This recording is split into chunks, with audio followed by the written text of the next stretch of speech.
Hello दोस्तों, कैसे हैं आप सब। उम्मीद करता हूँ सब बढ़िया होंगे। आज के वीडियो में बात करने वाले हैं भारत के पूर्व में बंगाल की खाड़ी से सटे उड़ीसा राज्य की।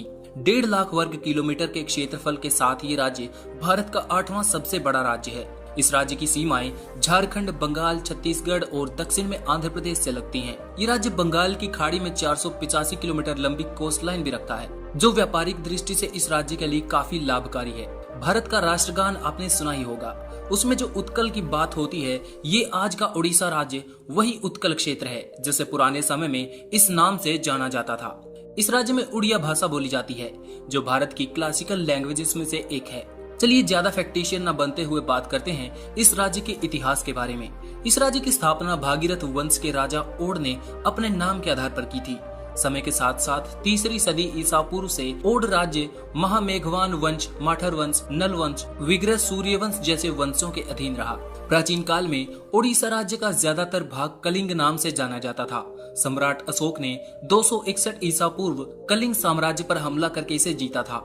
इस साम्राज्य का इतिहास बहुत ही पुराना रहा है। इसमें बहुत से शासकों ने राज किया है, लेकिन साल 1593 में ये पूरा राज्य मुगल सल्तनत के अधीन चला गया और बंगाल सूबे का हिस्सा बन गया। अकबर, जहांगीर, शाहजहां सभी ने इस राज्य पर राज किया, लेकिन समय का चक्का चलता गया और 1751 में इस राज्य पर मराठों का शासन हुआ। ऐसे ही अंतिम समय में यूरोपियन व्यापारियों और कंपनियों ने भी इस पर राज किया। सबसे पहले यहाँ पुर्तगालियों ने अपनी फैक्ट्रियां लगाई थी। 1903 में उत्कल यूनियन कॉन्फ्रेंस की स्थापना की गई और ओडिशा को बंगाल से अलग किया गया और उस समय ओडिशा की राजधानी कटक हुआ करती थी, लेकिन 1946 में भुवनेश्वर को ओडिशा की राजधानी बना दिया गया।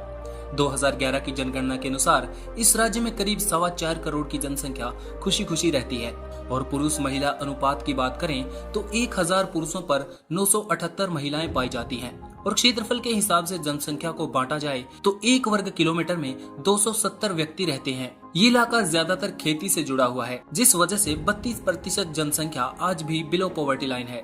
जैसा कि हमने पहले बताया कि ओडिशा के पास एक बड़ी कोस्ट लाइन मौजूद है, जिसका इकोनॉमिकली ओडिशा बहुत फायदा उठाता है और राज्य में काफी ज्यादा मात्रा में माइंस भी मौजूद हैं, जिनमें खरबों डॉलर्स के नेचुरल रिसोर्सेज मौजूद हैं। ओडिशा ऐसे राज्यों में गिना जाता है जहां विदेशी कंपनियां अपनी फैक्ट्रीज लगा सकती हैं। पानी, बिजली और दूसरे फ्यूल्स की अवेलेबिलिटी के मामले में ओडिशा बहुत ही अच्छी ज्योग्राफिकल लोकेशन पर मौजूद है। भारत के कुल कोयला खदानों का 5वां हिस्सा और आयरन रिसोर्सेज का 4था हिस्सा केवल ओडिशा में ही मौजूद है। शायद आपने भी 12th की ज्योग्राफी किताब में पढ़ा होगा कि भारत का पहला public sector steel plant Odisha के राउरकेला में बनाया गया था। उस समय इसे बनाने में जर्मनी ने हमारी मदद की थी। रिलायंस कंपनी इसी राज्य में वर्ल्ड का सबसे बड़ा पावर प्लांट बना रही है, जिसमें $13 बिलियन की बड़ी रकम इन्वेस्ट की जाएगी। एक सर्वे में पता चला था कि 2009 में भारत की कुल डोमेस्टिक इन्वेस्टमेंट का 13% तो केवल ओडिशा में ही हुआ था, जो उस समय 2 ट्रिलियन रुपीस के आसपास था। आज के समय में ये रकम $50 बिलियन से ज्यादा की बन जाती है।